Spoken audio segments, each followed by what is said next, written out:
ملک میں اگر آپ باہر نکل کے صرف گاڑیاں دیکھیں یو امیزڈ.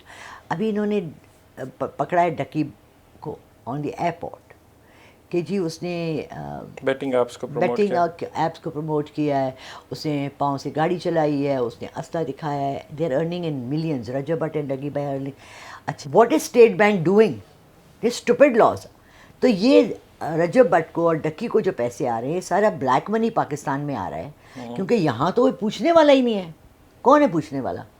میرا فارمولا جو ہے اگر کوئی آزما لے, کامیاب ترین گورنمنٹ ہو, 10 لاکھ سے اوپر کی گاڑی جس کے پاس ہے, ٹھیک ہے, ہونڈا سیوک ہے, وہ ہے, روکے پوچھے جی کہاں سے خریدی ہے, انکم شو کرے, ٹیکس کے گیور ہیں, این ٹی این نمبر دے, اپنا سارا بینک اکاؤنٹس دے, آپ کی کیا ہے, گھر دیکھیں, جائیں, پورا چکر لگائیں. 5 مرلے سے بڑا جس کا گھر ہے 10 مرلے کا, سب کی انکوائری ہونی چاہیے کہ نہیں ہونی چاہیے.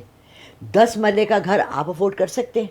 اپنی جو سیلری ہے اس میں تم کتنے سال کام کرو گے اور پوری سیلری بھی تم خرچ کرو, پوری سیلری تم سیو کرو. سر فار ایگزامپل تمہارے امی ابو تمہارا خیال رکھ رہے ہیں اور تمہارے بچوں کا اور بیوی کا اور سب کا, اور تم صرف سیو کرو, پھر بھی کتنے سال لگیں گے؟